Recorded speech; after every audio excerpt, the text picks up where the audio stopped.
Welcome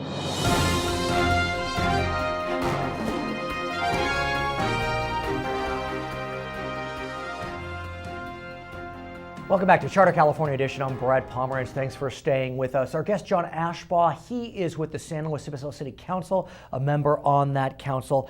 And I want to speak with you about what's known as donation stations. I recently spoke with Police Chief Gazelle about it. What exactly are donation stations? Yeah, our police chief and our planning director are both working on this issue, and the council has set a major council goal of dealing with homelessness. As you know, I mean, that's mostly what you and I have talked about over these last years. And I know there was a census about a year ago which indicated that there are about 1,600 homeless folks just in San Luis City. That's right. And the problem has actually been inching up in spite of the economic recovery for whatever reason.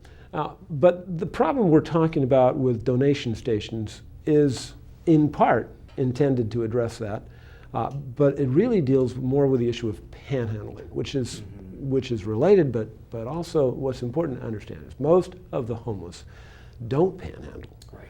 And conversely, most panhandlers, believe it or not, are not homeless. So the key, though, is we have what we call donation stations. They look like parking meters. They are parking meters. They look like they are. Yeah, they're repurposed parking meters. And in fact, we're getting the latest and greatest parking meters. The city actually bought about 450 parking meters from a company down in San Diego, I think. It's called IPS. And IPS has also agreed to throw in a few more just for this purpose. And they've agreed to waive the credit card transaction fees, which they normally apply. And so we know San Diego, for example, has a program whereby one can make donations into these, you're calling them angel stations or donation stations. I'd like to call them that. Not sure that's what it's going to end up being, but the generic term now is donation stations. And they have a sign on them. Typically it'll have, the city's logo and the city name, a business or individual name, a sponsor. We're going to really look for sponsors for these as well. And it'll have a message about the importance of giving to homeless services or to the food bank. And the city actually has a program right now where we do that kind of thing out of our general fund.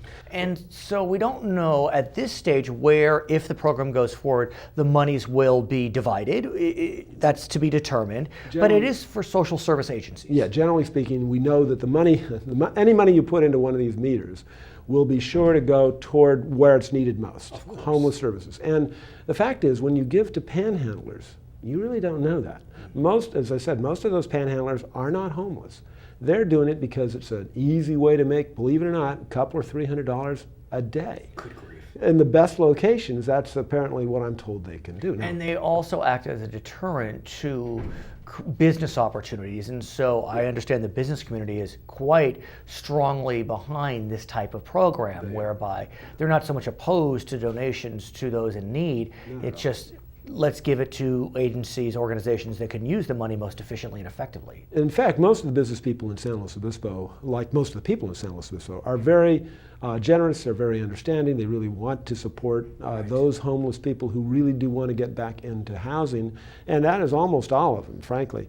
Not all, but there are those folks that do hang around downtown. Sometimes they look like they're homeless, they're actually not, but then that's the question. They may be using your spare change to go out and buy alcohol or buy drugs. And under the plan, one could put in coins, could put in a credit card.